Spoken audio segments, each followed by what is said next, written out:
Come gather round, friends, there's a tale I must tell of downtown Manhattan, a place I know well. With sad-eyed ladies of the lowlands still dwell, walk freely with the ghosts of the Chelsea Hotel. Like Kerouac Behan, in strange situations, with Ginsberg and Miller exchange conversations, and bohemian dealers who make their big sell in these dusty apartments of the Chelsea Hotel.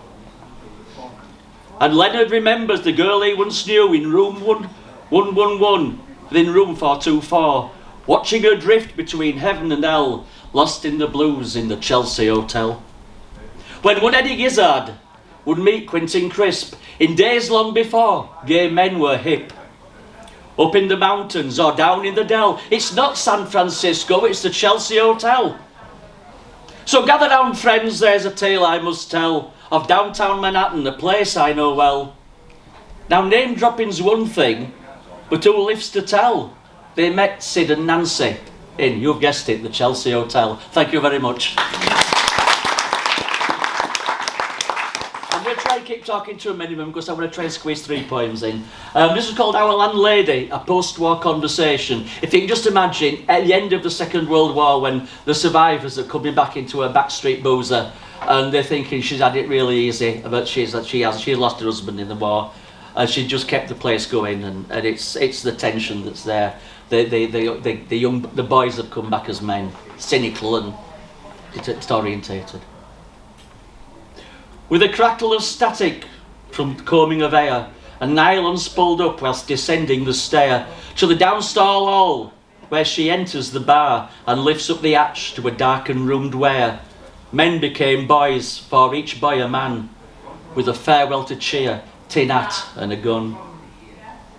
She's queen of the evening, but never the night. Her horse wants to bolt, though she holds the reins tight, and talks of her time in a roundabout fashion, of previous lives before love was on ration, with bacon and eggs, and promises made that things would improve in the licensing trade. "You're doing all right, Lil," he shouts from the bar. "Better than working for a living by fire, or fighting it war, or going that pit. You don't know you're born here," and that's about it. Then he visits the back and hits the spittoon with precision and skill to a song out of tune. She pulls a fresh half as he does up his flyers and offers his change with nuts on the side.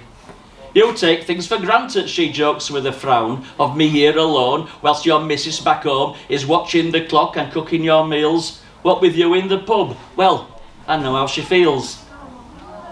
But the time bell will save her additional chat to attain her decorum with credit intact.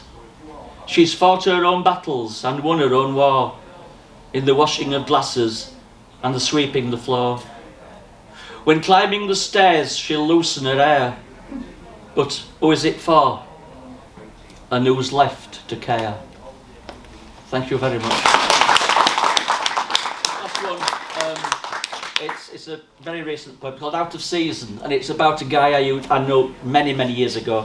He's one of these people who never quite fit in. He never got married. He'd done national service, and that was about it. And he never quite fit in anywhere, but you just seem to know somehow where he was coming from. It's called Out of Season. He always wore a flower in his threadbare suit lapel. I talked about the gentry and the old folks he once knew, drank Guinness down the local pub, half pint from every table, dividing time between familiar faces he would tell, of saucy postcard memories turned out from inside pockets, to lay them down in sequence of the places he'd done time, with each an innuendo, as each a sad reminder, with tear-stained lipstick messages inscribed in cryptic rhyme. 1962, once on the pier at Brighton, an out-of-season romance with a factory lass from Hull, escaping from her father with an unwanted child inside her. He'd offered to provide, though she'd refused to take him back. Then Blackpool, one time during winter, shortly after Christmas, a child without a ticket on the platform all alone. He'd wanted to take care of her, then bought her food and water.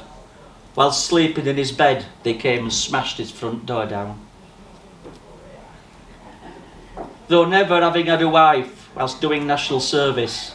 Reuben John had seen enough to turn his face away.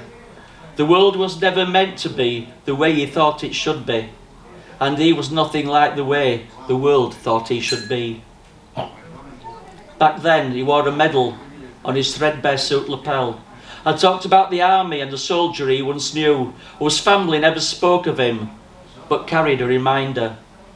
A tear-stained, saucy postcard, dated 1962. Thank you very much for listening.